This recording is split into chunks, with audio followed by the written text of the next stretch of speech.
Nous sommes très heureux d'être avec vous pour cette capsule Désapprendre pour réapprendre. Aujourd'hui, nous allons parler des contradictions d'Ellen White avec la Bible. Et je vais d'abord faire un disclaimer au début de la vidéo. Nous ne sommes pas contre des personnes. Nous ne sommes pas contre les adventistes. Nous sommes contre l'ignorance. Voilà notre ennemi. Et ce que je vous dis, je ne suis pas le seul ou le premier à le dire. Plusieurs pasteurs le savent. Je sais que quand on est zélé quelque part, comme moi je l'ai été, quand on a aimé ou on aime, on pense que voilà, tout tourne autour de notre vision. C'est difficile de remettre en question. Moi, je vous dis, j'ai été moi-même le premier à être choqué. Et de réétudier, quand vous voyez la série Désapprendre pour réapprendre, je vous l'ai toujours dit, lorsque j'ai compris la question de la dîme, c'était le premier point où je me suis dit, je ne peux pas me référer à ces écrits. Mais je n'ai jamais voulu pousser plus loin parce que je me disais, bon, sûrement, il y a des choses qu'elle a dit qui sont inspirées. Donc, ce qui fait que, dans la balance de mon esprit, voilà, j'ai toujours présenté, en voulant ramener les gens à la Bible, je n'ai que pris des citations où elle parle de la Bible pour dire, lisez. Et voilà, c'était ça mon approche au début. Mais plus je suis allé plus loin, je me suis rendu compte qu'il y a beaucoup de choses qui sont enseignées, qui sont en fait les visions d'Ellen White, son influence dans l'enseignement adventiste. Elle a un impact que vous ne pouvez jamais imaginer. Et c'est pourquoi la vidéo aujourd'hui, on va essayer de voir les contradictions, mais c'est de voir comment vous-même, sans émotion, juste se poser les questions, si ce que vous lisez fait du sens. Si ce que vous regardez, ça fait du sens. Est-ce que ça suscite pour vous l'envie d'aller investiguer? Peut-être vous allez voir quelque chose que je n'ai pas vu. Je ne prétends pas ni créer un mouvement comme certains ont peur à m'envoyer des messages en le disant, ni quoi que ce soit. Je suis le directeur de Conscience. Venez Résonance, c'est une plateforme de personnes indépendantes et qui n'ont pas un objectif autre que de répondre à des questions que les gens posent. Donc, il n'y a pas une attaque contre une personne. J'ai même vu quelqu'un qui a dit, sûrement c'est les jésuites qui vous ont payé. Sincèrement, j'aimerais bien qu'ils me payent alors, si c'est ça. Donc, quand on attaque quelque chose, subitement c'est les jésuites. Soit on raconte des mensonges sur la vie de la personne pour discréditer. Ça, c'est une méthode que j'ai connue dans ce système. Ça, c'est la meilleure méthode utilisée. Discréditer les personnes en leur collant des étiquettes des choses que eux-mêmes, quand ils sont au courant de ça, ils sont choqués. Mais ça, c'est le problème de tout un chacun. Personne ne dira pas qu'on n'a pas partagé ces points-là. Donc, si vous aimez Ellen White, ou vous aimez ses écrits, je vous demande seulement d'être attentif et vous poser les bonnes questions. Si Madame White avait simplement dit qu'elle est juste une écrivaine comme tout le monde, comme des personnes, on peut dire, bon, elle peut se tromper. Mais elle a donné des prétentions qui font à ce que c'est ça qui coûte cher et ça va coûter cher à beaucoup de personnes qui croient à ses écrits. Je vais vous expliquer dans la vidéo.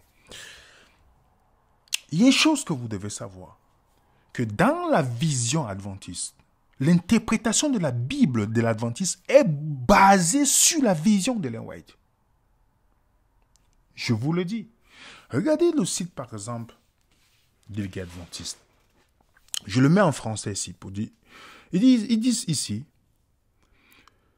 parce que Ellen White, son ministère, c'est l'esprit de prophétie. Il dit, nous réaffirmons notre conviction que ces écrits sont d'inspiration divine, véritablement centrés sur le Christ, fondés sur la Bible. Plutôt que de remplacer la Bible, ils valent le caractère normatif de l'écriture, corrigent les interprétations inexactes de celle-ci, dérivées de la tradition et de la raison humaine, et de l'expérience personnelle et de la culture moderne. Donc, regardez l'impact que Ellen White a. Ça veut dire qu'elle corrige la Bible. et corrige les interprétations que les gens peuvent avoir. Donc, vous allez voir que beaucoup de choses, que même si vous montrez bibliquement à un adventiste, sauf si c'est quelqu'un qui se pose des questions, mais un endoctriné, peu importe ce que vous allez présenter comme sujet biblique, il va te dire, mais qu'est-ce que Ellen White dit? Dès que vous entendez cette phrase, alors qu'est-ce que Ellen White dit sur le sujet? Vous comprenez clairement, en fait, pourquoi est-ce que beaucoup, dans l'ignorance, pensent comme ça. Et je commence avec la prétention, le point où Ellen White dit, je sais que plusieurs m'ont appelé prophétesse, mais je n'ai jamais prétendu à ce titre. Mon sauveur m'a déclaré que je suis sa messagère. Il m'a dit, il m'a dit, ta tâche consiste à porter ma parole. On doit s'attendre à des choses étranges. Remarquez bien ici une chose. Ellen White dit qu'elle ne se prétend pas prophétesse, mais qu'elle est messagère. Vous ne savez pas pourquoi elle le dit. Je n'ai jamais prétendu être une prophétesse. Si quelqu'un m'appelle ainsi, je ne chercherai pas chicane. Mon œuvre s'est étendue dans tant de directions et je ne puis m'appeler autrement que messagère. En fait, Ellen White est dit chargée d'apporter un message à son peuple et d'entreprendre tout ce qui est recommandé. Ici, Ellen White dit qu'elle est plus que... Peut-être si vous ne comprenez pas ces phrases, elle est en train de dire qu'elle est plus qu'un prophète. Elle est plus qu'un prophète parce qu'elle écrit la même expression de Jean-Baptiste. Moi, c'est ce que j'ai appris dans l'adventisme. Quand on présentait, on disait, regardez, elle est messagère. Parce que Jean-Baptiste, dans Matthieu 11, a dit quoi? J'envoie mon messager, je suis un messager. Et Jean-Baptiste est considéré comme le plus grand des prophètes qui prépare la venue de Jésus-Christ. Donc, Ellen White, par ricochet, Ellen White est la grande prophétesse des fins de temps parce qu'elle prépare la seconde venue de Jésus. Donc, elle est considérée comme la Jean-Baptiste moderne. Voilà pourquoi il dit messagère. Il faut bien lire entre les lignes. Bien lire entre les lignes. Son travail, d'autres citations disent, mon travail va plus loin que le travail des prophètes. Donc pour vous dire comment elle se voyait. Ok. Et elle dit, le Saint-Esprit est l'auteur des Écritures et de l'esprit de prophétie. Déjà, c'est une contradiction ici. Mais ça c'est pas notre présentation. Parce que l'esprit de prophétie, c'est le Saint-Esprit. Mais dans le jargon adventiste, même Ellen White elle-même, l'esprit de prophétie, c'est Ellen White. Donc, si vous voulez, ce que je dis c'est faux, allez dans une dénomination adventiste, un samedi matin, vous dites, est-ce que tu as un livre de l'esprit de prophétie? Vous allez voir autant le livre d'Ellen White. C'est pas ce que je suis pas en train de vous raconter quelque chose, je parle quelque chose que je connais. Et continue. Regardez, Sir White n'est pas l'auteur de ce livre. Il contient les instructions que Dieu lui a données au cours de ses œuvres. Il contient la lumière précieuse, reconfortante que Dieu a gracieusement donnée à sa servante. Elle n'est pas l'auteur. Voilà ce qu'elle dit. Elle parle à la troisième personne. Elle n'est pas l'auteur. Les instructions qu'ils contiennent ne sont pas de production humaine. Ok? Et elle va même plus loin parce que j'ai fait cette citation dans notre vidéo. Elle dit que ce qui a écrit ces livres, c'est les mêmes doigts qui ont écrit les 10 commandements qui sont dans l'Arche. Quand vous pensez, quand quelqu'un dit cela, en fait, elle dit quoi? Que tout ce qui est écrit, c'est écrit du doigt de Dieu. Même Moïse n'a jamais prétendu ça, à part les 10 commandements. Même aucun apôtre n'a jamais dit que ce que j'écris, ça vient du doigt de Dieu directement. Aucun apôtre, même Luther, le père du protestantisme, bien que il n'a jamais créé le protestantisme, il est mort catholique. Donc regardez bien, ils n'ont jamais dit que le doigt, ce qui est écrit, même Paul n'a jamais dit, c'est le doigt de Dieu. Ellen White l'a dit. Je ne sais pas si vous comprenez. Soyez objectifs. Je sais que c'est difficile. Soyez objectifs. Et dit, pourtant, lorsque je vous envoie un témoignage d'avertissement des reproches, beaucoup d'entre vous déclarent qu'il s'agit simplement de l'opinion de Sir White. Vous avez ainsi insulté l'Esprit de Dieu. Donc si vous dites que c'est ses opinions, vous insultez l'Esprit de Dieu. Et dit que si, il y a beaucoup d'adventistes ont envoyé cette citation en disant que je suis en train de faire la rébellion de Corée et d'Athan. Il se base sur Ellen White, pas ce que sur la Bible dit. Alors si vous diminuez la confiance du peuple dans le témoignage, puisque elle a déjà préparé mentalement des gens, Et je vous rappelle, à l'époque d'Ellen White, les gens avaient peur de la critiquer puisqu'elle disait qu'elle voyait les péchés. Donc, elle exposait les péchés des gens en public dans ses lettres, ce qui fait que tout le monde avait peur de la critiquer. Tout le monde. Je vous présente ce que le Seigneur m'a présenté. Je n'écris pas un seul article dans le journal exprimant mes propres idées. Ils sont ce que Dieu a ouvert devant moi dans une vision. Vous comprenez? Donc, Ellen White a été toujours clair et conclut. Je vais conclure ça avant de passer sur notre point. Dans les derniers temps, comprenez bien ce que Ellen White dit ici. Parce que si vous êtes objectif, à la fin de la vidéo, je vous réserve quelque chose que vous allez comprendre pourquoi. Si vous êtes objectif, vous vous posez la question, regardez ce qu'Ellen White dit. Si vous êtes quelqu'un qui aimait le Christ, écoutez ce qu'elle dit. Dans les temps anciens, Dieu a parlé aux hommes par la bouche des prophètes et des apôtres. En ces jours-là, dans la fin des temps, il le parle par les témoignages de son esprit. Ellen White prend Hébreux 1 et transforme et dit qu'à la fin des temps, Dieu parle par elle. Vous comprenez? Pourtant, la Bible dit qu'à la fin des temps, Dieu parle par qui? Par son Fils. Je vais revenir là-dessus à la fin. Mais gardez ça à l'esprit. Objectivement, s'il vous plaît. Et maintenant, on va aller dans les contradictions. Et là, on va dire, tout ce qui contredit la parole de Dieu, nous pouvons en être sûrs, vient de Satan.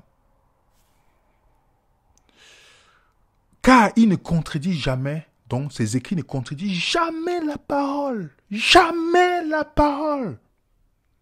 Et dit, si ces écrits, ces témoignages parlent pas selon la Bible, rejetez-les. Voilà ce qu'elle dit. Maintenant, nous allons faire ce test ensemble. Ok? On va essayer de faire ce test ensemble. Je vais d'abord donner la position de l'église adventiste, ce qu'on appelle association, parce que ce n'est pas une église, c'est une association. C'est d'un article de 1971, dans cette revue, où ils disent, parlant d'Ellen White, cela illustre le fait que la plupart des confessions, au moins, n'ont pas de cœur de cours d'appel satisfaisante que, même si la Bible est infaillible et constitue la base de toute foi chrétienne, elle doit être interprétée de manière infaillible pour éviter la confusion et la division. En fait, ils sont dans cet article, ils montrent que les écrits d'Ellen White sont infaillibles pour interpréter la Bible. Je ne sais pas, c'est pourquoi un adventiste m'a dit, ce qui m'a poussé à aller loin, c'est une adventiste que je respecte, qui m'a dit, Ellen White, ses écritures sont infaillibles. Ce qu'elle dit, c'est infaillible. Ok? Et elle ne dit pas ça au hasard parce que c'est quelque chose qui est répété dans l'adventisme. Donc, l'interprétation, la manière que Ellen White interprète la Bible, c'est infaillible. Ok? Donc, quand ils vont dire que le pape dit qu'il est infaillible dans son interprétation, Ellen White, c'est la même chose pour l'adventisme. Pour l'adventiste, pardon. Toujours dans la même revue, pour être fiable, l'interprétation doit nous parvenir par le même canal par lequel les Écritures sont parvenues en premier lieu. Après, par des témoignages, l'esprit de prophétie, Ellen White. Et puis, ainsi, les prophètes ont toujours été la voix vivante, active de Dieu auprès de son peuple. Les produits des prophètes ont toujours été le guide que seul le peuple pouvait suivre pour un succès assuré. Cette voix a toujours été son propre interprète. L'Adventiste utilise le terme l'esprit de prophétie pour désigner Ellen White, dans lequel elle croit que Jésus parle avec une autorité, donc elle parle avec une autorité prophétique. Ok? Elle est celle qui a l'interprétation infaillible des Écritures. Dans ce texte, parce qu'on va venir, après ça on va partir dans les contradictions. Elle dit, c'est les Seventh-day Adventists believe, ce que les Adventistes croient. Je vous lis ça, vous allez peut-être comprendre pourquoi beaucoup d'adventistes ont peur de se remettre en question sur Ellen White. À part ces citations, d'ailleurs. Un exemple peut aider à mettre cette question sur un autre jour clair. Supposons que nous soyons sur le point de commencer un voyage. Le propriétaire du navire nous donne un carnet de direction, nous disant qu'il contient des instructions suffisantes pour notre voyage et que si nous y prêtons attention, nous atteindrons en toute sécurité notre port de destination. En mettant les voiles, nous ouvrons notre livre pour en connaître le contenu. Nous constatons que son auteur pose des principes généraux pour nous gouverner dans notre voyage et nous instruit autant que possible, touchant les diverses éventualités qui peuvent surgir jusqu'à la fin. Mais il nous dit aussi que la dernière partie de notre voyage sera particulièrement périlleuse, que les caractéristiques de la côte changent constamment à cause de sable mouvant et de tempêtes. Mais pour cette partie du voyage, il dit: je vous ai fourni un pilote, Ellen White, qui vous rencontrera et vous donnera la direction que les circonstances et les dangers environnants peuvent exiger. C'est à lui que vous devez prêter attention. Avec cette indication, nous atteignons le moment périlleux indiqué et le pilote compromis apparaît. Mais une partie de l'équipage, alors qu'il lui propose ses services, se soulève contre lui. Nous avons le livret original d'itinéraire, disent-ils, et cela nous suffit. Nous nous appuyons sur cela seul. Nous ne voulons rien de vous. Qui écoute maintenant ce livre d'instruction original? Ceux qui rejettent le pilote ou ceux qui le reçoivent, comme le leur dit le livre, jugez-vous. Je ne sais pas si vous avez compris, je l'ai traduit. En anglais, ça sonne encore dur. C'est dur pour moi de voir ça, en fait. Regardez. Donc, il y a un voyage. La dernière partie du voyage, c'est Ellen White qui est le pilote, que Dieu a désigné comme pilote. Et il y a des gens elle a proposé son service, il y a des gens qui disent, non, moi je veux la Bible uniquement. Je veux la Bible uniquement. Et en fait, ils disent, non, pourquoi vous rejetez Ellen White? Donc, ceux qui disent qu'ils veulent la Bible uniquement rejettent Ellen White. Je ne sais pas si vous comprenez l'analogie ici, là. Est-ce que vous comprenez que le gouvernail de la fin de temps, dans l'adventisme, c'est Ellen G. White? C'est le pilote que vous avez besoin. Donc, si vous dites que vous voulez seulement la Bible, vous vous trompez. Vous avez besoin des écrits d'Ellen White. Voilà ce qui est inculqué dans l'esprit d'un adventiste au point que si vous lui demandez de le prouver quelque chose bibliquement, vous allez voir que la plupart des choses qu'il croit, ça vient d'Ellen White. C'est la vision de l'interprétation d'Ellen White qui est considérée comme la vision infaillible et qui est le gouvernail de l'église adventiste. C'est le pilote que Dieu a donné. Donc, de même manière que les catholiques ont le pilote que le pape, l'église adventiste a son pilote qui est Ellen White. Ça peut sonner, vous pensez que c'est dur, c'est pas question de dureté ou c'est juste quelque chose qui est vrai. Je vous ai dit que ce mouvement avait bien commencé.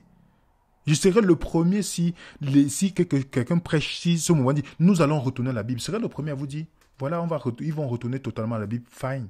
Mais je vous dis une chose, dès qu'Ellen White a voulu prendre le pouvoir, pour ceux qui connaissent l'histoire de l'Église adventiste, pour que sa voix pèse, tout a basculé.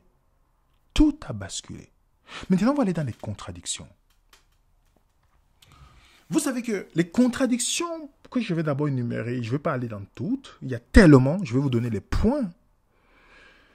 Contradiction de Jésus. Vous savez que la plupart des pionniers adventistes étaient liés à ce qu'on appelle the Christian Connection. C'est une forme, la plupart, le mari d'Ellen White, Jane Andrews, qui est à l'université d'Andrews aux États-Unis, Waggoner aussi, qui a écrit le livre sur la justification par la foi, mais qui est bourré d'erreurs, comme il dit que Jésus est une créature, vous ne pouvez pas, donc, qui a été engendré.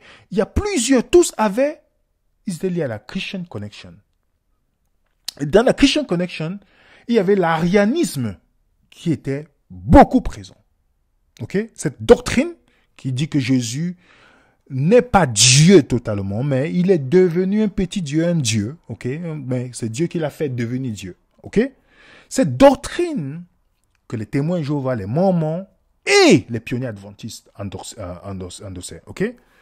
Et vous avez James White, je vous donne les citats, qui était anti-trinitaire. C'est pourquoi vous allez voir beaucoup des anti-trinitaires.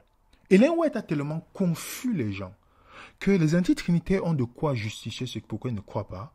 Et que vous avez de l'autre côté des gens qui croient à la Trinité, ils ont de quoi justifier. Parce qu'il y a tellement de confusion dans les écrits d'Ellen White que tu ne connais pas ce qu'il faut croire à la fin. Pour quelqu'un qui dit que son écrit, c'est le doigt de Dieu qui est écrit, comme les 10 commandements.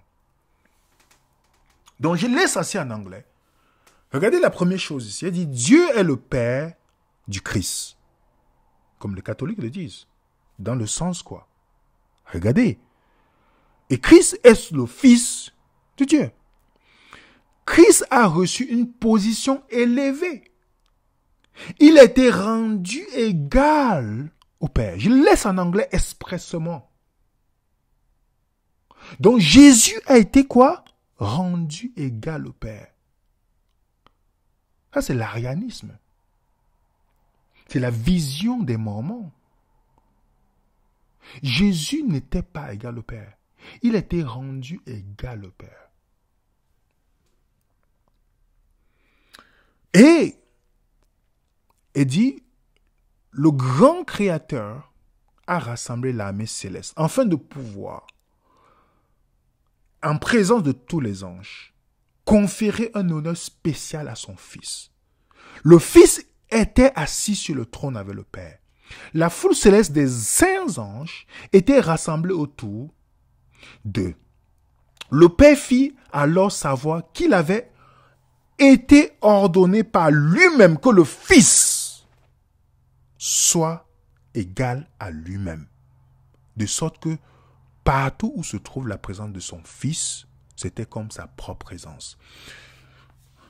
Si vous êtes un étudiant de la Bible, vous allez comprendre que c'est grave. C'est grave. Les 2 premières déclarations que nous venons de voir.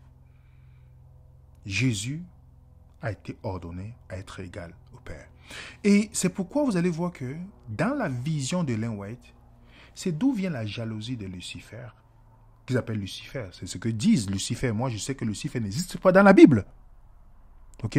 Mais, généralement, dans certains écrits, ils parlent de lui. Ok? Lucifer. Ou d'autres adventistes vont dire Lucifer. Moi-même, je croyais en ça quand je suis passé par là. Lucifer, pourtant, ça n'existe pas dans la Bible, en fait.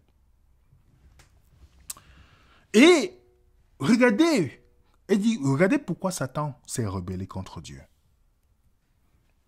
Satan au ciel, avant sa rébellion, était un ange élevé exalté, le prochain en honneur du Fils bien-aimé.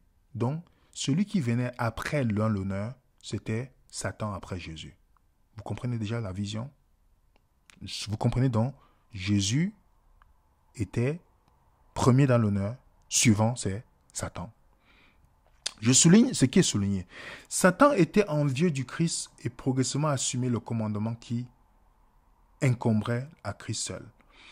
Et si vous lisez Histoire de la rédemption, vous allez comprendre, j'ai déjà lu ce passage, je vous mets seulement la référence pour que vous voyez. Regardez ce qu'elle dit. Avant sa rébellion, Lucifer était un ange. Déjà c'est déjà dangereux. Le mot Lucifer n'apparaît pas dans la Bible. Ok?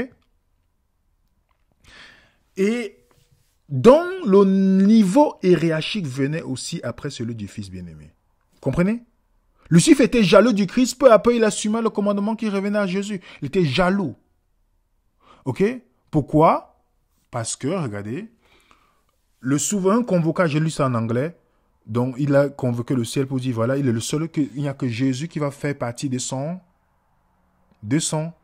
cercle privé maintenant. Qui va connaître les plans de la création. Ok? Donc, ça c'est ce qui est écrit. Donc, la jalousie de Lucifer. La jalousie de Lucifer, d'après l'histoire de rédemption, c'est parce que Satan ne pouvait pas participer à la création de l'homme. Alors, dites-moi, ça change tout. Si Satan ne pouvait pas participer à la tradition, à la création de l'homme et de tous les autres mondes, le monde, ça veut dire que ça change tout dans la Bible. En fait, la création de l'homme n'est pas aussi le point de juger, mais juste que Satan n'a pas. Donc, ça change tout dans la Bible, en fait. Pour ceux qui connaissent pourquoi on a expliqué pourquoi Dieu nous a créés. Remarquez bien, il nous a créés comme troisième partie pour juger le conflit cosmique aussi. On avait expliqué ça. Mais si la raison pour laquelle l'ennemi s'est rebellé parce qu'il ne peut pas participer à ça, ça change tout. Et la deuxième chose aussi, pourquoi Satan est jaloux? Comme Ellen White le dit. Je vais vous donner un exemple. Supposez que vous avez 2 fils. Vous donnez un cadeau magnifique à un des fils. C'est normal qu'un autre fils soit jaloux. Parce que c'est vos deux fils, n'est-ce pas? Changeons le schéma. Supposons que vous avez une femme et vous avez ces 2 fils-là. Vous donnez un magnifique cadeau à votre femme, qui est votre égale. Vous pensez que votre fils va être jaloux? Non. Les 2 fils ne seront pas jaloux parce que vous avez donné à votre femme. Donc quand vous voyez la conception d'Ellen White que Lucifer est jaloux, c'est parce que Lucifer, après le Christ, c'était Lucifer, comme créature aussi. Et sauf qu'un a été élevé au rang du Père, l'autre non, dans la vision d'Ellen White. C'est très dangereux bibliquement. Et ça, c'est cette vision que tous les témoins de Jéhovah ils ont, que les Mormons ont, que beaucoup d'arianistes ont. Vous comprenez? C'est pourquoi, regardez, il dit, le Christ, Jésus n'était pas le Seigneur Dieu Tout-Puissant. Ça, c'est la vision là. Vous comprenez, les amis? Déjà, on sait que selon la Bible, Jésus est devenu fils de Dieu après. Il n'était pas toujours fils de Dieu. Mais pour Ellen White, il était déjà fils dans le ciel. Ce qui n'est pas vrai. Bibliquement, nous l'avons expliqué quand on a expliqué ce qu'est la Trinité. Ce n'est pas vrai. C'est une totale histoire totalement différente, même avec les noms. C'est une histoire totalement différente. Regardez ce qu'a dit. Le Fils de Dieu était la 2e autorité après le grand législateur. Ok? Regardez ce que les adventistes croyaient en 1898, avant que Ellen White ne prétende avoir sa vision qui lui montre que le Saint-Esprit est une personne. Ils croyaient quoi? Qu'ils ne croyaient pas au Fils de Dieu, que Jésus est Dieu lui-même, qu'il est engendré, et ils rejetaient la Trinité. Mais de l'autre côté, Ellen White va dire, Christ, le Fils de Dieu préexistant, et qui possède une existence propre, quand il parle de sa propre existence, le Christ évoque le même, et puis il était égal de Dieu, infini, tout-puissant, c'est le Fils, personne distincte, éternelle. Ce qui fait que d'autres anti-trinitaires vont utiliser, les autres trinitaires vont utiliser. Il y a 2 groupes. C'est pourquoi il y a toujours 2 groupes dans les cas. Il y a les anti-trinitaires qui se basent sur Ellen White. Il y a les trinitaires qui se basent sur les écrits d'Ellen White. Mais quand un adventiste dit qu'il croit que Jésus est fils de Dieu d'après l'interprétation d'Ellen White, ils ne savent pas que le Dieu présenté, ce Jésus présenté par Ellen White, c'est un Jésus qui a reçu son autorité. C'est un Jésus qui est devenu, qui est une créature et que Dieu a élevé à son rang. C'est pourquoi beaucoup de Mormons pensent que si Dieu a élevé Jésus à son rang, il va élever les humains qui seront des dieux. Ok? Il peut le faire. Si Jésus est une créature, est engendré, il peut le faire avec tout le monde parce que s'il est devenu Dieu. Vous comprenez? Voilà quelque chose en matière à réflexion pour ceux qui veulent réfléchir. Quand vous lisez la Bible, vous voyez totalement le contraire de ce qu'Ellen White dit. Totalement contradictoire. Et ça, c'est le doigt de Dieu. Hein. Le plan du salut. Regardez ce que Ellen White dit dans Spirit of Prophecy. Elle dit, je vais souligner parce que je ne vais pas lire tout, vous pouvez créer la capture d'écran, le document. Sachez que notre document, on le met dans notre groupe Telegram. C'est juste là la description de la vidéo. Vous allez, le document, vous pouvez faire vos propres vérifications. Ellen White dit que lorsque l'homme a péché, il a fallu que Jésus aille 3 fois supplier le Père de le laisser aller mourir. Je ne sais pas si vous prenez, si vous réfléchissez un seul instant.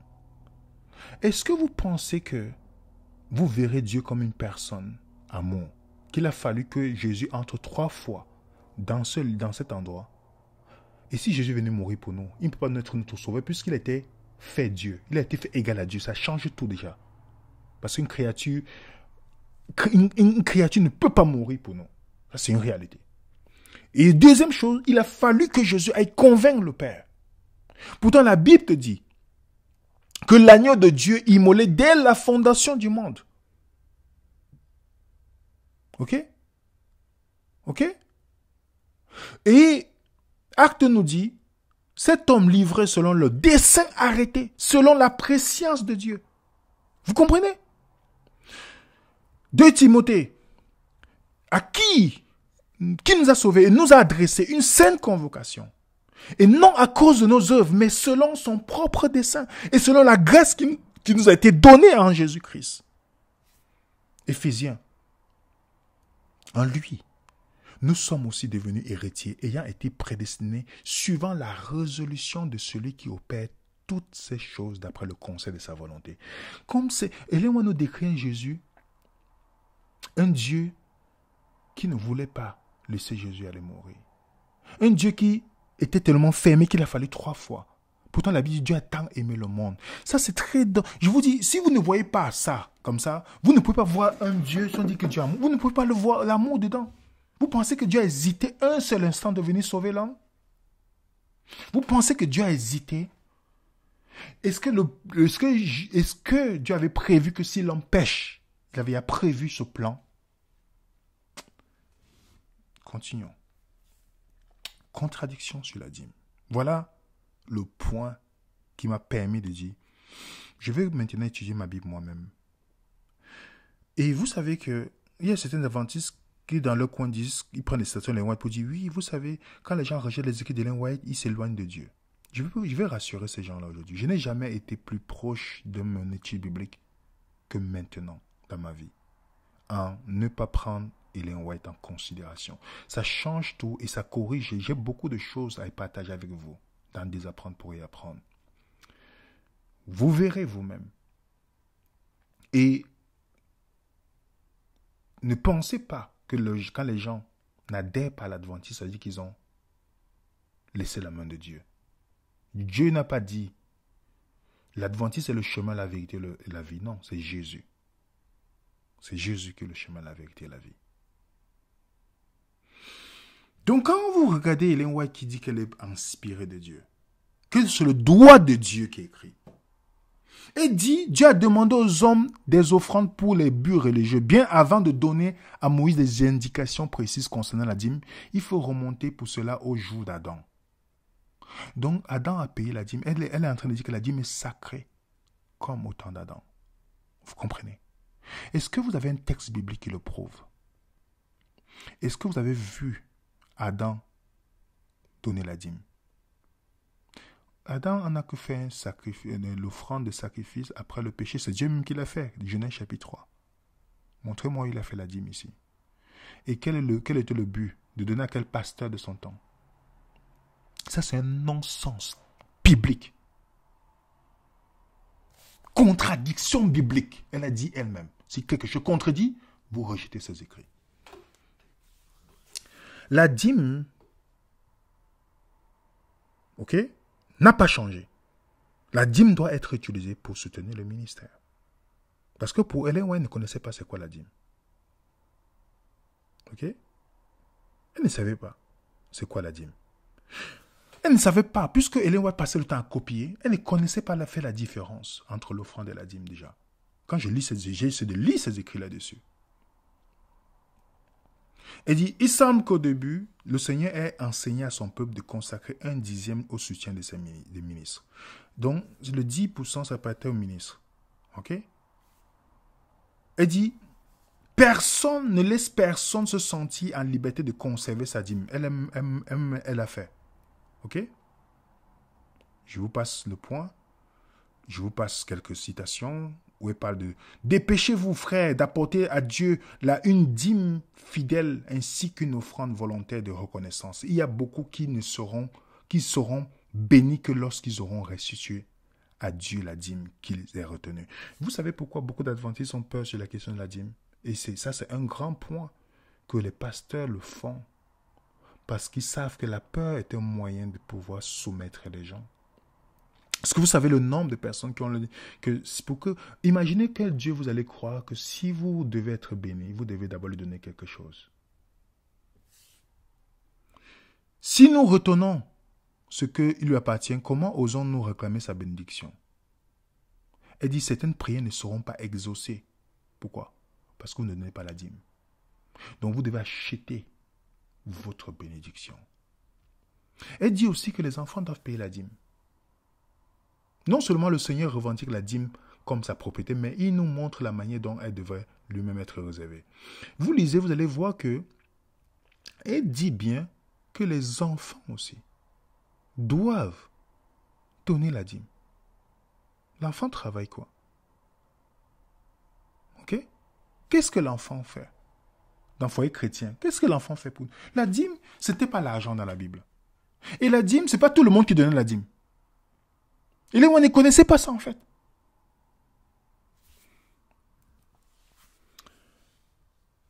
Dieu réclame des talents d'influence, des moyens. Devons-nous refuser d'obéir? Notre Père Céleste accorde des dons et sollicite une part d'un retour, afin de nous tester si nous sommes dignes de recevoir le don de la vie. Donc, vous comprenez? Donc, si vous espérez quelque chose de Dieu, vous devez lui donner la dîme. Que la dîme négligée soit maintenant introduite. Et dit que les gens deviennent pauvres parce qu'ils ont retenu la dîme. Et beaucoup d'adventistes, vous savez combien on a lu ça sur la chair? Et les gens disent, oh, si je passe les crises.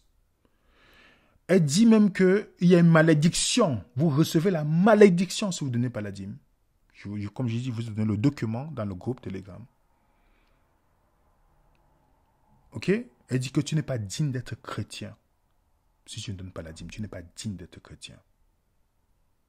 Et que si quelqu'un est malade, on doit vérifier s'il a retenu la dîme. Que peut-être c'est la cause de sa maladie qui a fait ce que la personne, parce que la personne a retenu la dîme. Ok? Et après, il y a d'autres citations. On dit la dîme. Mais comprenez, et puis il dit la dîme ne devait pas être pour les fonds pauvres. Donc on ne peut pas aider les pauvres avec la dîme. C'est pourquoi les pasteurs occupaient tout. Ils mettent en bourse même. Ils mettent dans leur compte. Ils vont seulement prendre les offrandes pour donner si vous avez besoin, s'il y a quelqu'un qui a besoin de 100 euros dans l'église, ce 100 $. Ok? Parce que la dîme, ce n'est pas pour les pauvres. Et les gens ne savaient pas que dans Deutéronome 14, il y avait la dîme pour les pauvres. Il y avait 4 dîmes. Il y avait la dîme pour les veuves, les orphelins, les pauvres, les étrangers. C'est la dîme. Ok? Qui était sainte, mais qui était pour les pauvres, les étrangers, les non-circoncis. Et les gens ne savaient pas ça bibliquement. Elles ne savaient pas. Deutéronome 26, verset 12. Elles ne savaient pas. Nous avons fait une vidéo sur la dîme. Et les pasteurs adventistes qui m'ont contacté, et que je connais, m'ont dit, bibliquement c'est vrai. Aucun apôtre n'a enseigné la dîme. Aucun. Inspirés du Saint-Esprit, ils n'ont jamais enseigné la dîme, que donner la dîme. Les gens faisaient ce qu'on appelle l'offrande volontaire. L'offrande volontaire. Il y a 4 dîmes, et les gens ne connaissaient pas qu'il y a 4 dîmes, et que la dîme n'était pas l'argent. Elle ne savait pas les petites choses comme ça. Comme je vous dis, elle écoutait d'autres prédicateurs, elle copiait. Et c'est ce qui faisait qu'elle se trompait sur beaucoup de sujets. Et puis elle dit que c'est le doigt de Dieu qui a écrit. Et comme je vous dis, il y a de la contradiction. Voilà ce qu'elle dit comme contradiction. La dîme de nos revenus est sainte pour l'Éternel. Le Nouveau Testament ne rétablit pas la loi de la dîme. Vous comprenez? Vous comprenez que de l'autre côté, vous donnez, si vous n'êtes pas vous êtes maudit, vous êtes malade, votre prière n'est pas entendue. De l'autre côté, il n'y a pas. Ok? Contradiction, qui sera sauvé à la fin? D'après Ellen White, tous ceux qui croient que le Seigneur a parlé par l'intermédiaire de Ellen White, lui a donné le message, seront à l'abri de nombreuses illusions qui surgiront au cours de ces derniers jours. Donc, si vous croyez à Ellen White, ce n'est pas Jésus. Si vous croyez à Ellen White, que Dieu a parlé par elle, vous serez à l'abri de beaucoup de choses. Donc, quand un adventiste dit, l'esprit, il y a quelqu'un qui m'a dit, oui, sans révélation, il n'y a point de, le peuple vit sans frein. J'ai dit, mais quelle révélation? Vous connaissez qui est la révélation de Dieu dans la Bible? C'est Ellen White. Et donc, Ellen White dit, si tu crois. De l'autre côté, il dit, seuls ceux qui ont été instruits, assidus dans les Écritures, qui ont reçu l'amour de la vérité, seront protégés des illusions. Donc, qui sera sauvé à la fin? Celui qui étudie la Bible ou ceux qui croient à ses écrits? Vous voyez toute la contradiction? Une autre chose qui peut vous frapper. Daniel. Ellen White dit, je vous laisse voir, que Daniel, ils ont décidé que comme la viande ne faisait pas partie de leur alimentation dans le passé, elle ne devrait pas non plus figurer dans leur alimentation à l'avenir. Ellen White dit que Daniel et ses compagnons étaient végétariens dans le passé. Donc montrez-moi que les Juifs étaient végétariens dans le passé. qui est juif, sachant qu'il y avait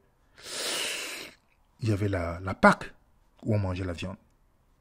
Donc, Ellen White dit que Daniel était végétarien dans le passé et dans le futur. Mais quand on lit Daniel chapitre 10, Daniel, au moment où il est en train de prier, quand il prie, il jeûne, il dit, moi, Daniel, je fus 3 semaines dans le deuil. Je ne mangeais aucun mets délicat, ni la viande, ni du vin dans ma bouche. Je ne me oignis point jusqu'à ce que les 3 semaines fussent passées. Est-ce que Daniel était végétarien dans le passé? Non. Il n'était pas végétarien dans le passé, même dans le futur. On parle de quelque chose qu'il a arrêté de manger pendant 10 jours. Il a mangé que les fruits et légumes. Il n'était pas végétarien. Mais Ellen White contredit la Bible en disant que dans le passé, il était végétarien. Donc, il n'a jamais fait la Pâque. Pourtant, tous les Juifs mangent il y a la viande, il y a tous les sacrifices qu'on fait à la Pâque. Exode chapitre 12. Donc, Daniel, à quel moment? Quand Daniel jeûne, le jeûne signifie s'abstenir des choses temporairement. Ok? Est-ce que ça veut dire qu'il était végétarien? Non. Et Léon a dit aussi dans sa doctrine de végétarisme qu'elle n'a jamais respecté 31 ans. Pourtant, elle dit que Dieu lui a montré, elle a passé le temps à culpabiliser des personnes de devenir végétariennes. Je l'ai présenté dans d'autres vidéos. Elle n'était pas végétarienne et elle mangeait les fruits de mer. Au point où beaucoup d'adventistes qui sont végétariens le sont parce que Ellen White l'a dit, pas parce qu'ils sont convaincus. Il y a un monsieur qui est mort, qui est un adventiste qui est mort, et il était végétarien. Il est mort du cancer. Les adventistes sont venus demander, ils ont demandé à sa femme s'ils sont vraiment sûrs. Est-ce que tu es sûr que ton mari ne mangeait pas la viande ou le poisson en cachette? Ah ouais. Voilà, parce que quand tu es végétarien, tu ne peux pas avoir de maladies. Et Ellen White dit que ceux qui attendent le retour de Christ seront végétariens. Parmi ceux qui attendent le retour de Christ, l'usage de la viande sera délaissé. La viande cessera de faire partie de leur régime. Est-ce que c'est ce que la Bible enseigne? Je ne dis pas de ne pas choisir quoi que ce soit, mais est-ce que c'est écrit dans Matthieu 24 ou dans Luc 21? Je vous pose une question. Je ne suis pas contre. Moi, je suis végétalien moi-même. Depuis des années. Non pas à cause d'Ellen White. Parce que pour mes propres recherches. Mais je vous dis une chose clairement. Est-ce que ça fait partie des gens qui vont attendre le retour de Christ, que c'est ça qui va les caractériser? Non. Satan porte les péchés. Vous allez voir un endroit où Ellen White dit Satan porte les péchés, c'est lui le bouc émissaire. De l'autre côté, dit le contraire. Ok, c'est effacé, c'est dit le contraire. Ok, je peux dire, bon, voilà, elle dit ça, elle se corrige après. Pour quelqu'un qui écrit de la main de Dieu, ok? Ça, c'est un détail, parce que il y a les pour et le contre par rapport à ça. Mais un point qui est quelque chose qui est très important, c'est le sabbat dans le ciel. Et Léon a dit que dans le ciel tout entier observe le sabbat, mais pas de manière apathique, sans rien faire. Ce jour-là, toutes les énergies de l'âme doivent être éveillées, car nous ne devons pas rencontrer Dieu et le Christ, notre Sauveur. Si vous lisez toutes les stations de Ellen White sur le sabbat, que ce n'est pas elle qui a découvert. Le sabbat qui a été Joseph B. qui a amené ça à l'Adventiste parce qu'ils ont lu un article fait par les baptistes du 7e jour. Pour ceux qui ne connaissent pas, ce n'est pas une révélation. Ils ont lu, comme ils regardaient les choses qui étaient intéressantes, ils sont venus. Et Ellen White a écrit beaucoup de choses sur le sabbat, comme quoi vous ne devez pas rester au lit le sabbat. Si vous suivez ce qu'Ellen White dit, vous allez tomber dans le légalisme, en fait. Elle dit dans le ciel, on observe le sabbat. C'est écrit où dans la Bible? Le sabbat a été fait pour l'homme. C'est ce que la Bible nous dit, pas pour les anges. Le sabbat a été fait pour l'homme, pas pour les anges. Où est dans la Bible, ou dans le ciel, on va observer le sabbat, où les anges observent le sabbat? Ésaïe 66, qui est ce texte que les adventistes prennent souvent pour dire, oh non, vous savez, il y aura le sabbat dans le ciel. Le texte ne dit pas ça. Lisez le texte, comme vous voyez, il dit, de mois en mois, de sabbat en sabbat, toute chair viendra se prosterner devant moi. Ça ne dit pas, ça dit de mois en mois, de sabbat en sabbat, ce sabbat qui marque la semaine, la fin de la semaine. Ça ne dit pas que le sabbat, les gens vont venir adorer. Vous comprenez? Donc quand vous lisez plusieurs versions, ça ne dit pas ce que les adventistes veulent dire. Il n'y a pas le sabbat dans le ciel. Montrez-moi le commandement, tu commettrais pas d'adultère dans le ciel. Les anges commettent l'adultère. C'était la loi d'amour de Dieu, c'est tout. On va retourner à la loi d'amour de Dieu. Alors montrez-moi ça dans le ciel. Donc il y a des choses que, quand on ne pousse pas loin, où est le texte qui dit qu'il y aura le sabbat dans le ciel? Je suis bien curieux que quelqu'un me le montre. Le sceau de Dieu, c'est le sabbat. J'ai discuté avec quelqu'un, un adventiste que j'aime beaucoup, qui est resté qui est beaucoup plus très traditionnel, qui me disait que sa raison pour laquelle il croit que le sceau de Dieu, c'est le sabbat, c'est parce que c'est Ellen White qui l'a dit. Il dit, seuls ceux parmi les 10 commandements de Dieu, le 4e commandement contient le sceau du grand législateur. Vous comprenez pourquoi le sabbat est plus important que Jésus pour un adventiste. Le respect du mémorial Seigneur, le sabbat institué en Éden, le sabbat du 7e jour, est le test de notre loyauté envers Dieu. Vous comprenez? Dans de SDA Bible Commentary, une marque est placée sur chaque membre du peuple, de même qu'un signe est placé sur le porte des habitants des Hébreux afin de préserver de la ruine générale. Dieu déclare, je leur donnerai mes sabbats comme un signe. Ils prennent Ézéchiel 20, verset 12. J'ai fait une vidéo là-dessus pour vous montrer. Ézéchiel 20, verset 12 parle des fêtes juives. Les fêtes juives étaient considérées comme le sceau de Dieu. La Pâque était considérée comme le sceau de Dieu. La circoncision était considérée comme le sceau de Dieu. Dans l'Ancien Testament, il n'y avait pas que le sabbat. Les adventistes disent, c'est parce qu'il y a les cieux, la terre et la mer. J'ai démontré qu'on retrouve aussi ça dans les fêtes juives. Si un prophète dit que tout ce qui vient de Dieu, Dieu ne peut pas se contredire dans la bouche de quelqu'un. Ce n'est pas possible. Le Saint-Esprit ne peut pas contredire les Écritures. Seuls ceux qui reçoivent le sceau de Dieu vivant et sont protégés pendant le temps de trouble doivent refléter l'image de Dieu Jésus. Remarquez bien, vous devez avoir le sceau de Dieu pour refléter l'image de Jésus. Vous devez avoir le sabbat pour refléter l'image de Dieu, de Jésus. Ok? La marque de la bête est le sabbat de la propreté, dans le dimanche. Ok? Les signes où le sceau de Dieu est réservé par l'observation du sabbat. Le mémorial de la création, institué par le Seigneur. La marque de la bête, c'est le contraire de l'observation du jour. C'est le contraire de l'observation du premier jour de la semaine. Donc la marque de la bête pour un adventiste, c'est le dimanche. Moi, je croyais en ça. Jusqu'à ce que j'ai commencé à me poser la question, mais est-ce que ça fait un sens? J'ai lu un article. J'avais lu un article depuis. J'avais mis de côté. C'est ce un pasteur adventiste qui disait non, c'est pas possible que la marque de la bête soit le dimanche. Et Ellen White, comme dans leur découverte du sabbat, ils étaient très... Ok, c'est pourquoi... Et il a fait l'article, est-ce que le sabbat, la loi du dimanche, arrive? Il a démontré dans l'article, et moi je suis allé maintenant chercher dans la Bible. Pour comprendre, je vous laisserai, vous pouvez prendre les notes de l'article. Parce que les adventistes, dans la découverte du sabbat, qui est plus important, c'est qui fait que le sceau de Dieu, c'est le sabbat. Ça veut dire que même si vous êtes, peu importe le fait que vous avez le sabbat, vous avez le sceau de Dieu. Et déjà, c'est contradictoire sur beaucoup de choses. Parce que la bête d'Apocalypse chapitre 13 ne pêche pas contre un seul commandement. Je l'ai démontré. Il pêche contre les 4 commandements qui constituent les commandements en rapport avec Dieu. Pas seulement un seul. Et dans la tête, dans l'esprit d'un adventiste endoctriné, le sabbat est plus important de tous les commandements. Ce qui est faux. Jacques chapitre 2 te dit, si tu pêches contre un, tu pêches contre tout le reste. Il n'a jamais élevé quoi que ce soit. Jésus n'a pas dit, si vous reconnaîtrez mes disciples, si vous avez le sabbat. Et c'est quoi le sceau de Dieu dans le Nouveau Testament? Quand on vous dit que Jésus est le sceau de Dieu, ça devait être une chose qui est claire dans l'esprit d'un chrétien qui n'est pas endoctriné. Mais ça n'a pas de sens, Madame White. Le sceau de Jésus est marqué du sceau de Dieu. Où est le sabbat dedans? J'ai fait une vidéo pour montrer qu'on adore tous les jours. Parce que le sabbat n'est pas un jour d'adoration, c'est un jour de repos. Selon la Bible, ce n'est pas un jour d'adoration. Le fait de le mettre comme un jour d'adoration, c'est normal qu'ils disent que les catholiques mettent le dimanche. Ce n'est pas vrai. Il faut être objectif.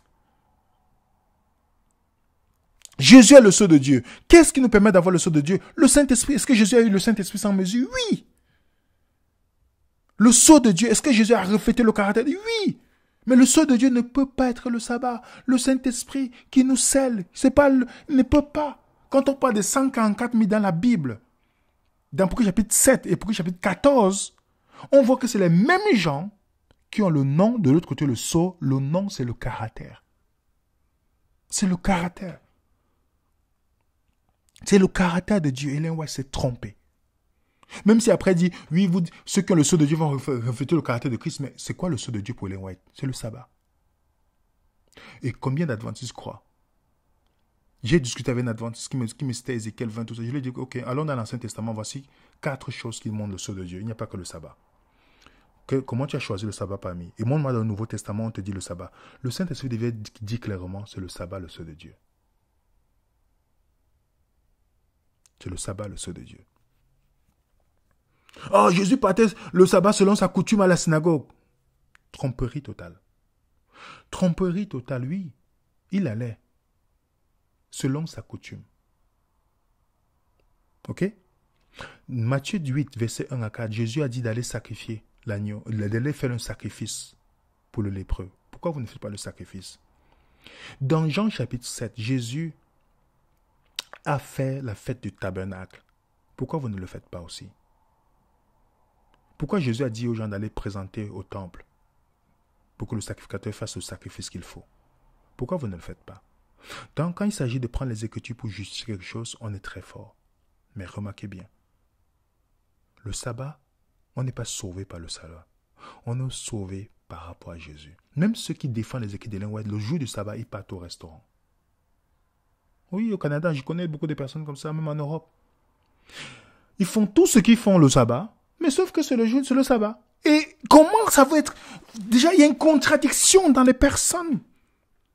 Pour montrer la lutte. S'ils suivent Ellen White, ils ne devaient jamais aller, quoi que ce soit, acheter même une bouteille d'eau si vous avez soif et que vous avez une situation, si vous suivez seulement les écrits, vous ne pouvez pas le faire. Le sceau de Dieu. Voilà une contradiction énorme. Et c'est pourquoi toute la doctrine adventiste tourne autour du sabbat. Le sabbat sera le dernier test. C'est pourquoi beaucoup d'adventistes sont allés prendre quoi? La vaccination, n'est-ce pas? Pourquoi? Parce que ça ne peut pas être la marque de la bête. Les pasteurs ont même encouragé, allez-y prendre.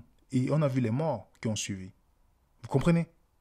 Donc imaginez la déception que l'ennemi va faire à la plupart d'adventistes qui sont dans cet état d'esprit.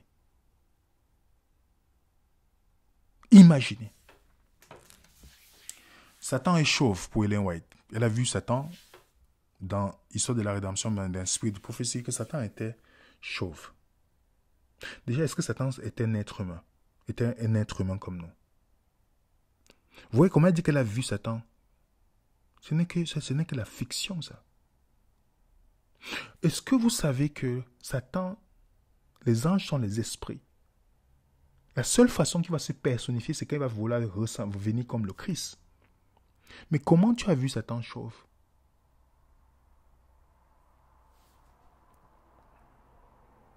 Que le serpent avait les ailes.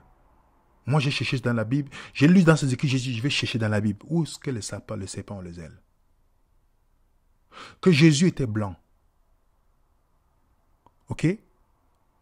Que Jésus est pâle. In heaven, there will not be. Il n'y aura pas de différentes couleurs. Quand nous serons tous blancs comme Jésus. Montrez-moi. C'est pourquoi vous allez voir dans les écrits adventistes, les images de Jésus sont utilisées comme blancs. Comme si quelqu'un a vu Jésus. Comme s'il y avait un appareil photo. Ça, c'est... Je le laisse là. Que c'est Adam qui a été séduit. Pour Ellen White. Satan, le père du mensonge, induit Adam en erreur. De la même façon, quand il lui dit qu'il n'y avait pas besoin d'obéir à Dieu. Il transgressait la loi, il ne mourrait pas. Adam a été pris au piège à cause de sa faute. Est-ce que Adam qui a été séduit? Non, la Bible te dit que c'est Ève qui a été séduite. La Bible te dit que c'est Ève qui a été séduite. Ce n'est pas un petit... C'est une contradiction. Ève qui a été séduite par Adam. Et là, c'est l'esprit de prophétie. Elle-même le dit. Et pourquoi on se base? Il se base sur Apocalypse chapitre 12.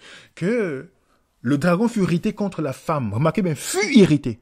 Pas il est irrité. Fut irrité. Il en a fait la guerre au reste de la postérité. Ok? Il garde le commandement de Dieu qui est la foi de Jésus. Et donc, Ils disent que le témoignage de Jésus, c'est l'esprit de prophétie. Donc, l'église de la fin des temps, le reste là, ils auront quoi? Ils auront les commandements de Dieu, ils auront un prophète à la fin. Ça colle avec Ellen White. Vous savez que si vous détruisez cet argument, l'église adventiste n'a plus de points. Déjà, il faut comprendre que le reste n'est pas la femme. Oui, le reste n'est pas la femme. Le dragon fut irrité. Mais il est allé faire la guerre au reste. Mais regardez que l'esprit de prophétie, le témoignage de Jésus, j'ai fait une vidéo. Le témoignage de Jésus, c'est pas une personne, ce n'est pas un être humain. C'est le Saint-Esprit. L'esprit de prophétie dans la Bible, même dans le jargon juif. Je vous ai donné des références. Même dans le jargon juif, l'esprit de prophétie, c'est toujours le Saint-Esprit. Ça n'a jamais été un être humain. Donc si vous comprenez que l'esprit de prophétie, ce n'est pas Ellen White, vous savez très bien que le reste, là, ce n'est pas les gars adventistes. Parce que ça dit les gardes de commandement et le témoin de Jésus. Le témoin de Jésus existait depuis l'époque des gens. J'ai donné plusieurs références dans la vidéo. Vous pouvez regarder la vidéo. Elle est encore disponible. Vous comprenez? Ça n'a pas de sens, l'esprit de prophétie de dire que c'est Ellen White. Et que le reste aura un prophète à la fin. C'est faux. C'est faux bibliquement. C'est faux. Le Saint-Esprit, c'est ce qui nous permet de témoigner. Jean 15, 26. C'est le Saint-Esprit qu'on dit l'esprit de la prophétie. C'est lui. Donc, ce n'est pas un prophète, en fait. Ce n'est pas un prophète. Les adventistes ont fait une pirouette biblique pour pouvoir dire, oh, l'esprit de prophétie, vous voyez, Jean dit que c'est un prophète, c'est Jésus. Non, ce n'est pas Ellen White. Ellen White n'est pas l'esprit. Elle ne rentre même pas dans les caractéristiques de l'esprit de prophétie. Si vous dites que c'est l'esprit de prophétie, vous faites exactement ce que les mamans disent de Joseph Smith. Ok? Ça, c'est ce que les gens sont en train de faire, en fait. Sans se rendre compte. Et je vous ai donné les vidéos, je vous ai parlé des pasteurs adventistes qui eux-mêmes le savent que c'est une aberration totale. Ils ne sont pas des jésuites. En passant, parce que quand un pasteur adventiste n'est pas pour certaines choses, directement c'est un jésuite. Et ça, c'est ce qui est souvent véhiculé dans le milieu. Pourtant, je combattais certains sans savoir qu'ils avaient raison sur le fait que Ellen White n'est pas prophétesse. Qu'ils ne peuvent jamais s'appuyer sur ses écrits. Et regardez ce que Ellen White dit. On prête peu d'attention à la Bible. Le Seigneur a donné une lumière moindre pour conduire les hommes et les femmes vers la plus grande lumière. En fait, Ellen White, c'est la petite lumière. Vous avez entendu les adventistes vous dire ce qui conduit dans la grande lumière. Dites-moi, qui est la lumière du monde? Jésus. Est-ce qu'il est venu? Oui. Pourquoi tu as besoin de la petite lumière? Quand vous lisez Matthieu 4, verset 16, on dit le peuple était dans les ténèbres. Une grande lumière est venue. Jésus est venu. Pourquoi on a besoin de petites lumières maintenant? On n'a pas besoin. Donc, c'est pourquoi Ellen White, son interprétation est le même que la position du pape, en fait, dans l'adventisme. C'est pourquoi les gens vont vous haïr parce que vous parlez d'Ellen White. Les gens qui vont vous haïr littéralement, ils ne vont pas avoir la même haine si vous parlez de Jésus. Parce que Ellen White a pris la place de Jésus dans l'église adventiste. Bien qu'on ne va pas vous dire ça littéralement quand je vous dis. Même si vous montrez quelque chose que Jésus a dit, les gens vous demanderont qu'est-ce que Ellen White a dit. L'interprétation du sceau de Dieu, la loi du dimanche, tout, les gens seront dans la déception à cause de Ellen White. Ellen White a passé le temps à copier. Quel prophète? Montrez-moi un prophète qui copie. Montrez-moi un prophète qui copie chez les auteurs. Tout ce qu'elle copie. Elle le change, elle change des mots. Elle copie, et puis elle dit que ça vient de Dieu. Moi, quand j'ai commencé à découvrir, j'ai commencé à pousser loin, j'ai dit, mais c'est pas possible. Combien de personnes ont les yeux fermés sur ça? Tu dis que c'est le doigt de Dieu qui écrit, mais tu te contredis bibliquement. Tu contredis même tes propres écrits entre elles. Tu te contredis sur les enseignements bibliques et sur la profondeur des choses. Tu te contredis aussi. Tu contredis même le message de Dieu. Et tu induis ainsi beaucoup en erreur. Vous savez pourquoi les gens ont besoin d'Ellen White? Elle-même, elle le dit. C'est parce que vous n'étudiez pas la Bible. Dans Conseil à l'Église, la page 72. Parce que vous n'étudiez pas la Bible. Donc, beaucoup de gens que vous voyez, beaucoup de prédicateurs adventistes ne veulent jamais sortir de ce point-là. Ils ne seront jamais soutenus parce que les conservateurs adventistes tiennent à Ellen White comme ils tiennent, plus qu'ils ne tiennent à Jésus. C'est pourquoi ils vont prêcher selon. Regardez ces prédicateurs-là, qui peut remettre en question les écrits d'Ellen White? S'ils remettent, ils sont morts. Demain, là, le mort, le arrêt de mort est signé. C'est signé. Donc, ils vont te dire, Sir White, l'esprit prophétie a dit toutes ces choses. Mais posez-vous la bonne question. Vous pensez que l'Église n'est pas basée sur la vérité? Sanctifie-les par ta parole, car ta parole est vérité. Ellen White a dit, car ces témoins ne contredisent pas la Bible. Si je peux faire une présentation juste pour ça, vous allez voir. Est-ce que ces témoignages contredisent la Bible? Oui, à plusieurs reprises. Ok? Qu'elle dit que Dieu a parlé par elle à la fin des temps? À la fin des temps, pourtant la Bible dit qu'il parle par son fils. Je vous pose une question simple. Qui est-ce qu'un prophète dans la Bible? Pourquoi Dieu a voulu d'abord parler d'un... Pourquoi Dieu a cherché à avoir les prophètes? Quelqu'un qui est raisonné va dire, mais pourquoi Dieu veut communiquer? Prophète, c'est celui que Dieu veut communiquer par quelqu'un. Il veut communiquer sa volonté. Mais tous les hommes qui sont venus, c'était les hommes pécheurs. Donc, ils ne pouvaient pas communiquer clairement la volonté de Dieu. Mais Dieu a toujours voulu communiquer. C'est pourquoi la Bible dit, autrefois, Dieu a parlé aux ancêtres par les prophètes. Maintenant, à la fin. D'autres versions disent, de plusieurs manières, à plusieurs façons. Donc, Dieu a voulu communiquer toujours. Mais à un moment donné, il a dit, à la fin, il ne parle pas à son fils. Pourquoi? C'est ce que Dieu avait promis à Moïse, que je vais susciter un prophète comme toi, que je parlerai face à face. C'est ce que Dieu avait prévu. C'est pourquoi quand les disciples voient Jean, ils demandent, même les pharisiens, ils demandent, es-tu le prophète? Parce qu'ils attendaient un prophète.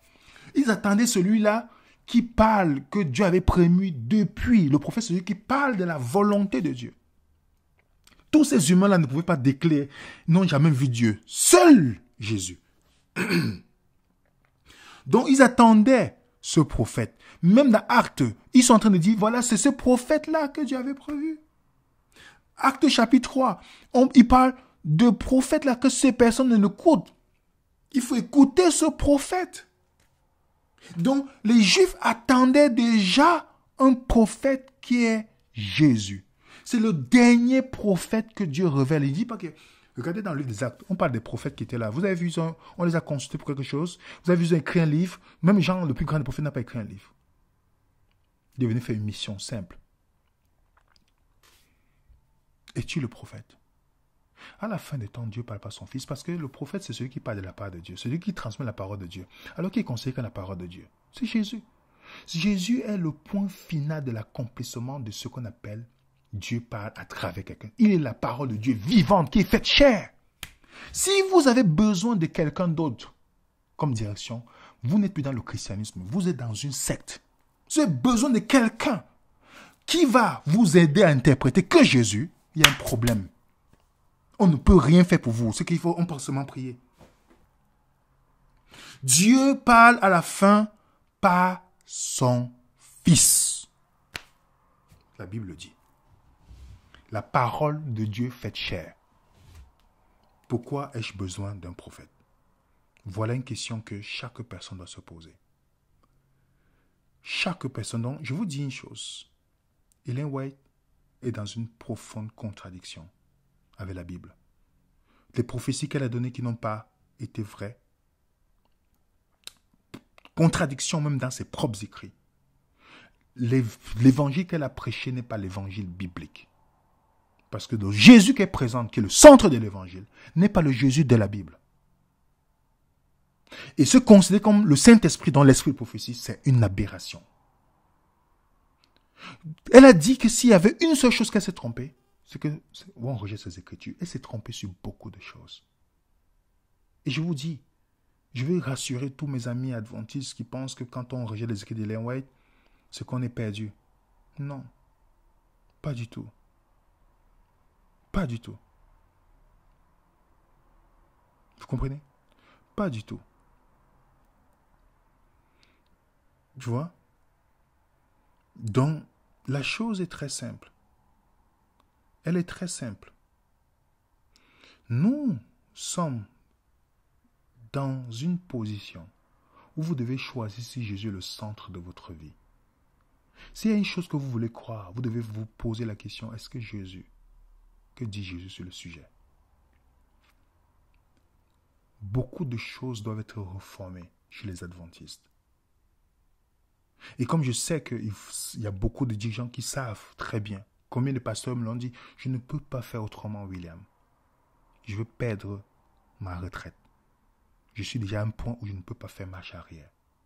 Il y a d'autres qui ont eu le courage, pasteurs adventistes comme Dale Wetzel, et qui on a convaincu de rester pour lui assurer sa retraite.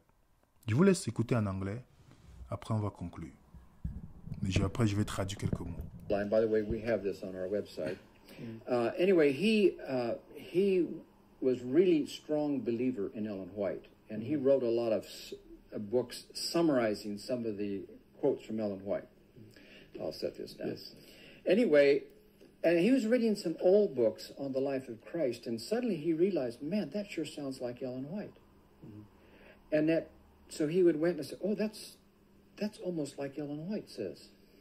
So that piqued his interest. He got a copy of all the books that Ellen White had in her library and tried to find them. And lo and behold, he found that Ellen White plagiarized huge amounts of material. And that's what this book is all about. He documents everything in this book called The White Lie from the research you're referring to right now. Exactly.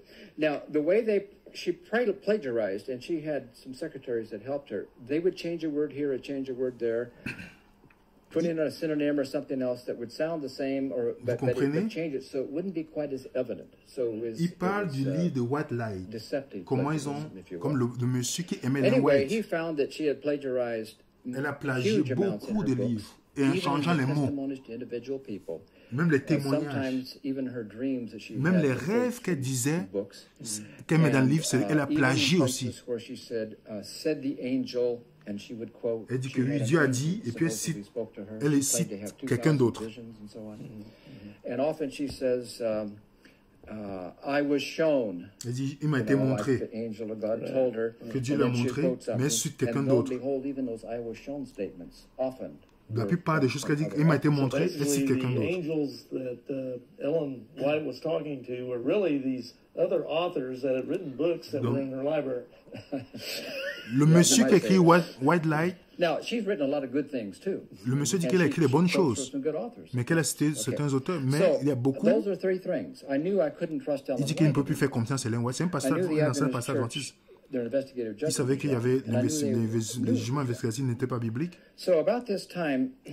Et ce moment-là, Adventism, all this stuff started to leak out of the Adventist church, and there was a tremendous underground. People were discussing it, and il y avait beaucoup de choses qui ont commencé à parler de ce qui s'est passé. Les gens lui demandaient sa recherche. Raymond Cottrell's tape, were out, okay, and I had some very professional PhD type and MD, donc ce pasteur-là raconte un peu son parcours dans l'adventisme. So I felt free to give it to them and say, look, let's consider this. Because I had always thought that truth was the hallmark of Adventism. Il disait que la vérité, il pensait que la vérité, c'était la chose qui était importante dans l'adventisme. Well, the quote hit the fan about that time.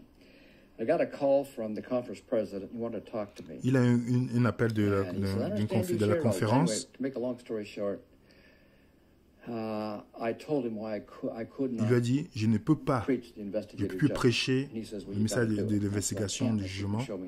Well, he had me meet with two people, Harold West, who was a ministerial secretary, like the pastor over the pastors, and Dr. Zamora, who pastored a large Adventist church in the San Jose area. He had been at the Glacier View trial, and he had read that 1,000-page manuscript too. So we met for 4 hours. Il a rencontré d'autres pasteurs qu'on lui a référés. Because both of them admitted in private that Daniel 8 probably referred to Antiochus Epiphanes. We should not use Ellen White for doctrine. and there was no problem with, you know.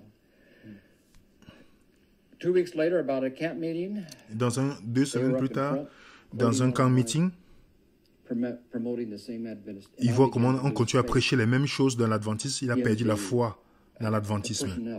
Je suis personnel adventiste. Un jour, un autre pasteur important lui a dit, viens, on va marcher ensemble, on va discuter pour que personne ne nous écoute. Il lui dit, Dale, on sait que les doctrines sont fausses, ce n'est pas notre faute, on ne peut rien faire.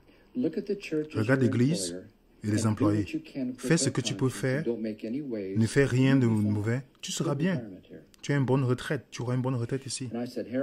Il a dit, Dieu m'a appelé de prêcher la vérité. Et il m'a mené dans une mauvaise dénomination. Et puis là, il a démissionné. Vous comme ça, c'est pour ceux qui veulent regarder, vous regardez Dale, forme adventiste, c'est un pasteur. Et il y a beaucoup comme ça aux États-Unis, même en Europe, qui ont laissé. Moi, je pensais que c'est parce que, voilà, ils avaient... Tout le temps, quand un pasteur a quitté, on dit, ah non, c'est un problème de femme, il avait quelque chose, tout ça. Tu vois, on faisait toujours tout pour faire ce que vous ne cherchez pas loin, en fait. Donc, en disant qu'il y a un péché dans la vie de la personne ou quelque chose. Donc, ce qui fait que vous ne poussez pas. Mais plus tard, je suis allé regarder plusieurs de ces pasteurs. En fait, c'est parce que ils avaient des choses qu'ils voyaient qui n'étaient pas bibliques. Dans la théologie adventiste, combien de pasteurs que je connais, qu'on m'a contacté, même les parents m'ont contacté pour me dire, mon enfant allait faire théologie, ne croit plus en Dieu.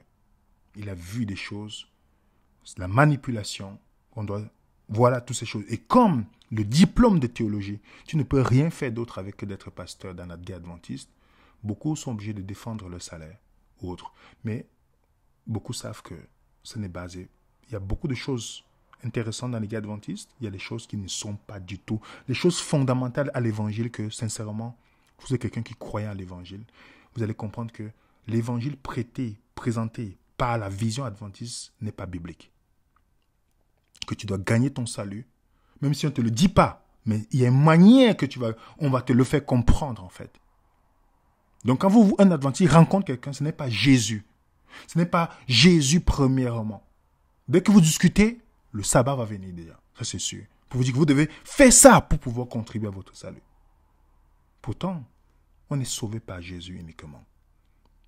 Je ne dis pas tous les adventistes. Il y a ceux qui commencent à prendre conscience, mais qui sont encore dans cette soumission. Mais je ferai l'étude pour vous montrer c'est quoi le reste bibliquement. On va aller en détail pour voir comment. Ce n'est pas possible. Jésus a dit il y aura un seul berger, une seule bergerie. Vous allez voir que le reste que le corps du Christ démontré bibliquement, ce n'est pas une dénomination. Jésus pouvait dire simplement il y aurait les adventistes comme non, non, non. Il y aura un seul berger, un seul troupeau. Donc il faut être logique et clair et net. La Bible est son propre interprète. Vous devez réétudier. Et moi, c'est juste je ne connais pas toutes choses. Vous comprenez? Ça veut dire des questions. Voilà notre email. Vous devez reconsidérer. Parce que l'interprétation adventiste, c'est basé sur Ellen White.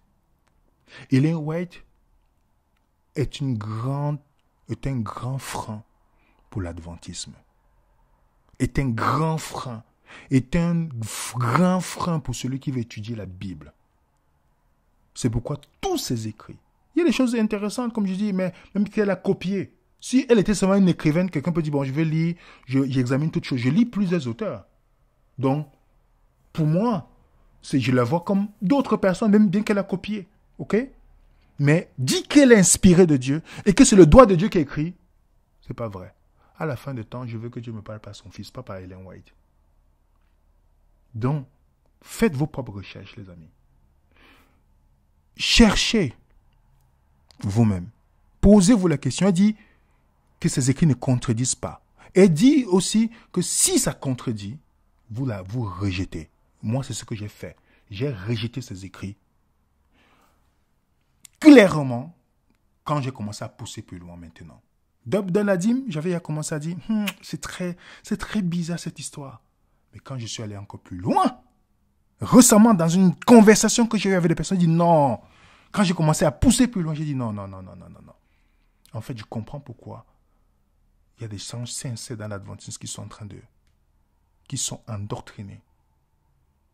Il y a des gens magnifiques, les amis, qui souffrent du poids de cette femme dans leur vie. Du poids de cette femme dans la vie.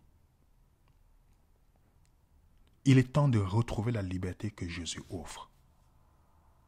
Il est temps de retrouver la liberté que Jésus offre.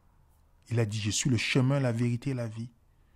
Dans le monde de la transfiguration, vous vous rappelez, Moïse apparut et Élie apparaissent. Vous vous rappelez de ce qui s'est passé? Qu'est-ce qui s'est passé à la monde de transfiguration, les amis? Qu'est-ce qui s'est passé? Élie représente qui? Le prophète. Moïse représente la loi. Qu'est-ce qui s'est passé? Il a dit, celui-ci est mon fils bien-aimé. Matthieu 15, le verset 5. Matthieu 17, pardon, verset 5. Écoutez-le. En fait, Dieu est en train de montrer ici que s'il y a une personne que vous devez écouter, c'est Jésus. Ellen White n'est pas Jean-Baptiste. Ellen White n'est pas Jean-Baptiste. La lumière est venue dans le monde et c'est cette lumière-là que vous et moi, on doit se tourner. C'est le seul guide, Jésus. C'est le seul qui sauve. Le salut, c'est en Jésus. Oui. Le salut, c'est en Jésus. Je sais que c'est difficile d'écouter cela. Le salut en Jésus. Si vous devez choisir entre être emprisonné ou avoir la liberté qui est en Jésus-Christ. Et quand vous regardez vos frères et sœurs, même les adventistes doivent être sauvés. Oui. Tout le monde est un candidat pour le ciel. Parce que de vouloir ramener tout, que nous sommes persécutés, nous sommes ceci, non. Je ne suis pas en train... Ce n'est pas une persécution, c'est une réalité. C'est une réalité. Et comme je vous ai dit, je vais conclure avec ça. Je laisse chacun d'entre nous de faire son propre... Que vous soyez... Si vous nous aimez, si vous avez l'amour de Dieu, vous allez nous aimer même si vous n'êtes pas d'accord avec nous. Mais si ce n'est pas l'amour, vous allez vous comporter comme ceux qui nous menacent. Ce n'est pas un problème. Mais je vous dis une chose simplement. Si nous voulons créer vraiment le trouble, ce que nous avons en notre possession, il suffit que nous le mettons sur YouTube. Ça devient un problème. Je vous dis, ça va créer le scandale total dans cette communauté. Mais nous ne faisons pas ça parce que ce n'est pas ça qui nous intéresse. Notre seul terrain, c'est sur la Bible. C'est sur la Bible. C'est le seul terrain sur lequel... Et le reste, c'est Dieu qui va s'en occuper. Donc, voilà le point. Que Dieu puisse éclairer tout un chacun. Et que chacun d'entre nous doit choisir si je veux la liberté ou si je veux Christ. Est-ce que je veux Christ ou je veux rester sur le joug? Sur le joug. Que la paix du Seigneur soit avec vous. N'hésitez pas de nous envoyer vos questions. Et merci de mettre un coup de pouce, de partager, de réfléchir, de poser des questions. Quand vous discutez avec un adventiste, posez-lui les questions dans la Bible. C'est tout. La Bible seulement. Vous verrez. Posez seulement les questions. Le document de cette étude, comme d'habitude, on va mettre dans notre groupe Telegram que vous voyez juste à la description de la vidéo. Que Dieu vous accompagne et vous bénisse. À bientôt sur Vénération.